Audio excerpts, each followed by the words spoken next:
सबसे पहले आपसे समझना चाहेंगे कि यूनियन बजट 2022 से एज अ कॉर्पोरेट और फाइनेंशियल सर्विसेज सेक्टर के रिप्रेजेंटेटिव होने के हिसाब से आपका ब्रॉड व्यू क्या है, कैसा होना चाहिए इस बार का बजट? आई थिंक काफी सालों से हम यही देखते आए हैं कि गवर्नमेंट सिर्फ not only in the budget but budget के बाहर भी काफी इनिशिएटिव इकोनॉमी को रिवाइव करने के लिए लेती है। तो इसके हिसाब से बजट एक फॉर्मल एक्सरसाइज है, लेकिन ये एक जो इमोशंस होता है, सेंटिमेंट होता है, जो गवर्नमेंट के इंटेंशन है, उसके लिए भी बहुत अच्छी इंडिकेटर हो जाती है। तो आई थिंक ये बजट में जो indicator I would like to see ये कि गवर्नमेंट अभी स्पेंडिंग पे ध्यान देगा, क्योंकि कंजम्पशन थोड़ा स्लो हो रहा है। अभी भी कोविड का लास्ट अभी और एक वेव आ गया, तो अभी भी लास्ट वेस्टिजेस ऑफ कोविड हमारे साथ है। जो एसएमई सेक्टर है, जो middle class, lower middle class है, उनको काफी अभी भी इम्पैक्ट हुई है कोविड की वजह से, और ये इकोनॉमिक एक्टिविटी स्लो डाउन हो गई उसकी वजह से।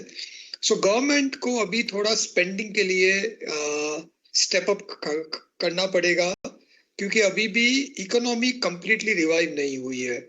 लास्ट 2 साल में जो भी गवर्नमेंट ने किया, आरबीआई ने किया स्पेशली, इससे इकोनॉमी स्टेबलाइज तो हो गई है, लेकिन जो आरबीआई की एक्शन होती है वो फॉर्मल सेक्टर को ज्यादा हेल्प करती है, क्योंकि ये जो आरबीआई पॉलिसी होती है, liquidity, interest rate and monetary intervention, ये what I call the upper half जो होता है, जो ऊपर का हाफ होता है उनको हेल्प करती है, लेकिन जो नीचे का हाफ है उनको अब हेल्प चाहिए, और वो गवर्नमेंट के प्रोग्राम से ही होगा। तो आई थिंक ये बजट में सबसे बड़ी इंपॉर्टेंट आइटम वो होनी चाहिए।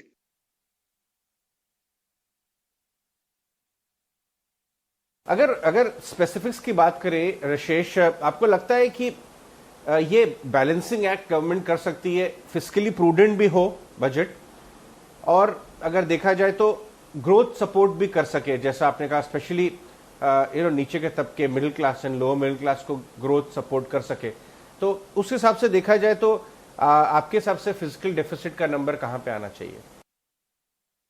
ये जो हम बात करते हैं बैलेंसिंग एक्ट की, ये हर साल का प्रॉब्लम है। आई थिंक सालों से हर गवर्नमेंट को ये बैलेंसिंग एक्ट तो करना ही है। आई थिंक क्यों गवर्नमेंट को, आई थिंक हमें भी इंडिविजुअल के हिसाब से वही करना होता है। ये हमारी आमदनी इतनी है, खर्चा इतना है, लेकिन क्या है, गवर्नमेंट को प्रायोरिटाइज करना पड़ेगा। मेरा तो ये मानना है कि इस साल भी बजट डेफिसिट एक इम्पोर्टेंट आइटम है नहीं। लास्ट 2 साल में एक्चुअली इंडियन गवर्नमेंट पूरे वर्ल्ड में one of the few government है कि जिसने स्टिमुलस का ओवर यूज किया नहीं है। हमने बहुत स्टिमुलस नहीं किया है। जो गवर्नमेंट ने जो भी किया है वो क्रेडिट गारंटी और उसके हिसाब से किया है। गवर्नमेंट के टैक्स रेवेन्यू बहुत स्ट्रांग है, 30% ग्रोथ इन टैक्स रेवेन्यू हुआ है इस साल। उसके साथ में अभी एलआईसी का डिसइन्वेस्टमेंट आने वाला है, आईडीबीआई बैंक का आएगा, बीपीसीएल का आएगा। तो गवर्नमेंट के पास आई थिंक स्पेंड करने के लिए काफी इनकम भी है, और उसके ऊपर से अगर थोड़ी बजट डेफिसिट ज्यादा भी हो जाती है, आई थिंक मोस्ट इन्वेस्टर का मानना है कि 6% से 8% तक की बजट डेफिसिट किसी को बड़ा प्रॉब्लम नहीं करेगी। एंड आई थिंक ये साल गवर्नमेंट के पास रूम है, टैक्स के रेवेन्यू अच्छे हैं, डिसइन्वेस्टमेंट इनकम भी अभी स्टार्ट होगी। अगर ये सब देखते हैं तो मुझे लगता है ये साल गवर्नमेंट को जी खोल के स्पेंडिंग करनी चाहिए। Middle class, lower middle class के लिए बहुत स्कीम्स लानी चाहिए। जो आम आदमी उसके लिए टैक्स के स्लैब भी इजी करने चाहिए, क्योंकि अभी हमें कंजम्पशन इकोनॉमी को अभी भी रिवाइव करना है। ये अभी तो रिबाउंड हो रहा है, लेकिन रिबाउंड को लॉन्ग टर्म के लिए एक नए ऑर्बिट में लेके जाने के लिए एक गवर्नमेंट का इंटरवेंशन बहुत ही जरूरी है।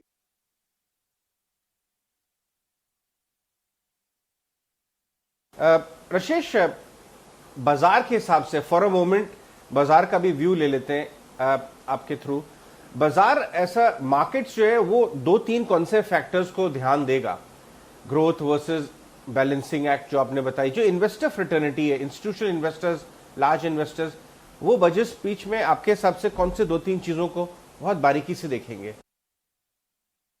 आई थिंक जो बहुत इंपॉर्टेंट आइटम है वो यही होगा, ग्रोथ और लिक्विडिटी के लिए। अगर हम लिक्विडिटी की बात करते हैं अजय, तो आप देखिए कि लास्ट 2 साल में सब ग्लोबल सेंट्रल बैंक ने, रिजर्व बैंक ने भी काफी लिक्विडिटी पंप की है, लेकिन ये तो अभी काफी ऑब्वियस है कि लिक्विडिटी थोड़ी तो रिवर्स हो जाएगी। हमने देखा है यूएस इंटरेस्ट रेट्स ऊपर जाने स्टार्ट हो गए हैं, यूएस फेड ने भी कहा है कि वो लिक्विडिटी कम करेंगे, आरबीआई को भी इसकी वजह से थोड़ा बहुत तो लिक्विडिटी का नॉर्मलाइजेशन करना पड़ेगा। तो जो आरबीआई ने किया अभी तक, वो अभी उनको अगर रिवर्स करना है तो गवर्नमेंट को लिक्विडिटी पंप करनी पड़ेगी और गवर्नमेंट स्पेंडिंग से होगी। और ये जो मार्केट है, मार्केट अभी अच्छे प्लेस में है। इनफैक्ट ये तो ऐसा बजट है जहां पे मैं मानता हूँ मार्केट का यही एटीट्यूड है, इन्वेस्टर का यही एटीट्यूड है कि no news is good news. सब अच्छा है, अगर आप कुछ नहीं करेंगे चेंज तो भी अच्छा ही है, क्योंकि मार्केट सेंटिमेंट अच्छा है, कॉर्पोरेट अर्निंग्स का अपटिक काफी स्ट्रांग है। लेकिन अभी जो मार्केट में ऑप्टिमिज्म है ये ग्रोथ और लिक्विडिटी को लेके है। और ये ग्रोथ और लिक्विडिटी अगर गवर्नमेंट ये इंडिकेट करे कि हम ग्रोथ में भी इन्वेस्ट करेंगे और लिक्विडिटी भी माही रखेंगे, अगर आरबीआई ने कम की तो गवर्नमेंट स्पेंडिंग से वो बैलेंस हो जाती है, वो इन्वेस्टरों के लिए बहुत कॉन्फिडेंस बूस्टिंग होगा।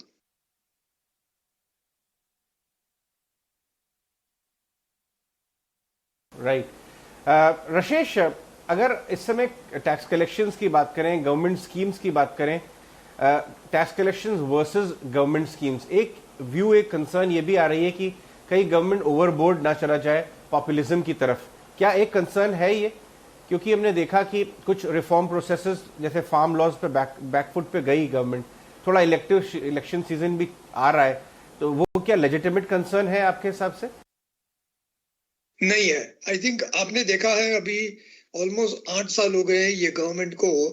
ये 8 साल में एक चीज तो ये गवर्नमेंट ने दिखाया है कि वो अभी अभी एक्चुअली फिस्कली बहुत प्रूडेंट है। हर गवर्नमेंट जिसको इलेक्शन पे आना है कुछ ना कुछ तो पॉपुलिज्म के लिए करना ही होता है, because that is how elections will work, democracy will work. लेकिन इकोनॉमिक एजेंडा पे ये गवर्नमेंट ने क्लियरली दिखाया है कि वो काफी फिस्कली प्रूडेंट है। स्पेशली लास्ट 2 साल में भी आप देखिए, हर government in the world, every government all over the world, उन्होंने बहुत स्टिमुलस पे स्पेंड किया। काफी इकोनॉमीज में ये कंट्रोवर्सी भी है कि थोड़ा ओवर स्टिमुलस पे स्पेंडिंग कर दिया, गवर्नमेंट का जो अपना एम्यूनिशन था वो सब स्पेंड हो गया। इंडियन गवर्नमेंट बहुत has been very prudent. Indian government ने ओवर स्पेंड किया नहीं है, अभी भी स्टिमुलस को होल्ड किया है। और in spite of that economy rebound अच्छी हो रही है, इकोनॉमी स्टेबलाइज हो रही है। अभी इसको, ये जो मोमेंटम है इसको कैसे सस्टेन करें ये बहुत इंपॉर्टेंट है। अभी जो जो लार्ज कॉर्पोरेट अर्निंग्स है, तो आप अगर स्टॉक मार्केट तो देखते हैं वो तो बेसिकली 100 कंपनीज है। ये 100 कंपनी हो, जो ग्रोथ कंपनी है, जो फॉर्मल कंपनी है, जो कॉर्पोरेट अर्निंग्स है वो अच्छा हो रहा है। लेकिन जो एसएमई है, जो लोअर है, जो रूरल इकोनॉमी है, अगर वो ग्रो नहीं करेगी तो अल्टीमेटली कॉर्पोरेट अर्निंग्स भी स्लो ही हो जाएंगी।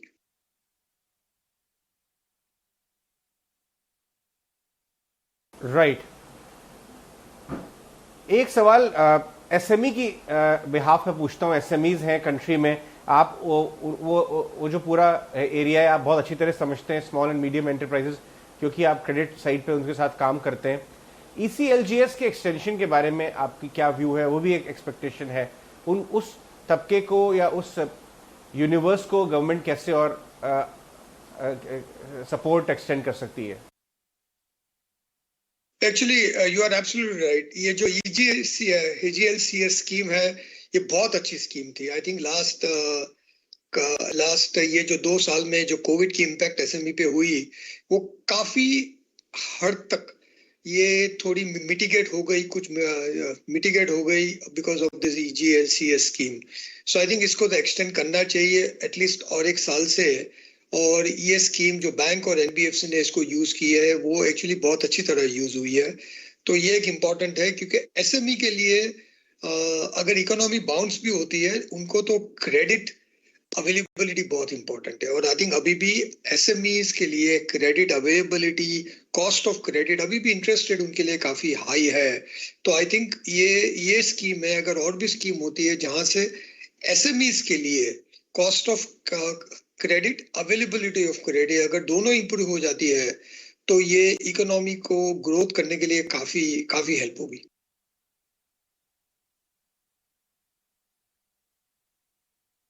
राइट। ऑल राइट रशेष, बहुत बहुत धन्यवाद आज हमसे बात